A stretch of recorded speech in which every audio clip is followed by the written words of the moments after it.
तो रेखा जी को म्यूजिशियन बनना था, सिंगर बनना था, इसलिए विशाल भारद्वाज ने म्यूजिक और फिल्म की दुनिया में काम शुरू किया, क्योंकि वो उनसे प्यार करते थे। विशाल भारद्वाज बहुत जल्दी बड़े बन गए। रेखा जी का करियर नहीं चला, रेखा जी को प्यार मिल गया, करियर नहीं मिला, तो वो डिप्रेस हो गई और वो ओशो के पास चली गई। अच्छा, शादी छोड़ के, ये रेखा जी का बताया हुआ किस्सा है। सो वो चली गई ओशो के पास। अब कोई दूसरा मर्द होता तो शादी टूट जाती। विशाल भारद्वाज ने 1 साल तक इंतजार किया अलग होने के बाद। जब वो नहीं लौटी तो वो भी ओशो के पास चले गए। कोई प्यार करता है किसी को इतना? Vishal Bhardwaj, oh my God. और वो रिश्ता छोड़ के चली गई थी क्योंकि उनका पति म्यूजिक या काम की दुनिया में नहीं था।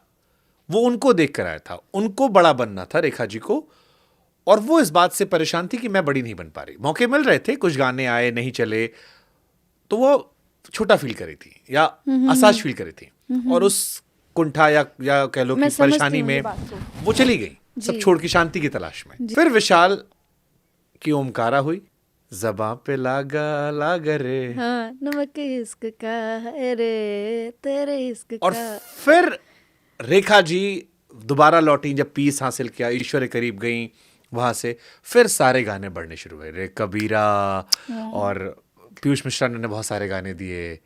So it was a beautiful love story जिसमें पत्नी कई बार जाना चाह रही थी, पत्नी कई बार अलग परेशान हुई, लेकिन विशाल भारद्वाज का जो अपना प्यार उनके टुवर्ड्स है वो इतना खूबसूरत है कि उसको सुनकर मुझे लगा उफ, ये मोहब्बत का दूसरा वर्जन मैंने बहुत कम सुना है। मैंने औरतों को मर्दों का साथ निभाते सुना है, मर्द बहुत कम होते हैं जो औरत के लिए समर्पण करते हैं चीजों को। Wow, that's so beautiful. And then Rekha Bhardwaj explode like anything यार। Oh my she God. Became Vishal ji, बहुत बहुत प्यार और इज्जत, बहुत बहुत प्यार आपको। और ये किस्सा रेखा जी ने हमें पॉडकास्ट में सुनाया था।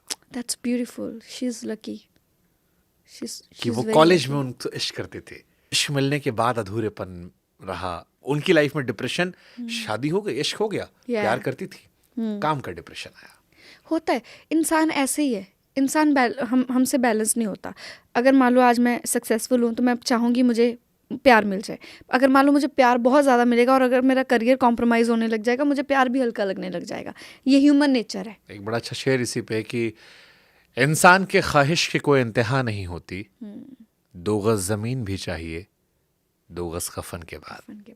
मरने के बाद भी इंसान को लकड़ी चाहिए, ज़मीन चाहिए, आग चाहिए, या एक ज़मीन का टुकड़ा चाहिए जहाँ पर आप दफनाए जाओ। तो ख्वाहिशें ख़त्म नहीं होती।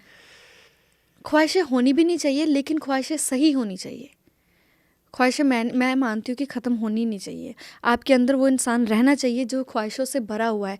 आप ज़्यादा अच्छे से ज़िंदा रह पाते हैं। जिन लोगों की ख्वाहिशें मर चुकी हैं वो तो बस ज़िंदगी काट रहे हैं, जी नहीं रहे। इसी में भी तो एक था ना कि नज़र और नसीब का रिश्ता बड़ा अजीब होता है। कमबख्त नज़र को वही पसंद होता है जो नसीब में लिखा नहीं होता। Yes, I know. हाँ, बट रेखा भारद्वाज जैसी मोहब्बत की कहानियां आपको मोहब्बत पर दोबारा यकीन दिलाती है। मैं वही सोच रही हूँ, शायद कहीं पे कोई विशाल जी मेरे लिए भी बैठे हो।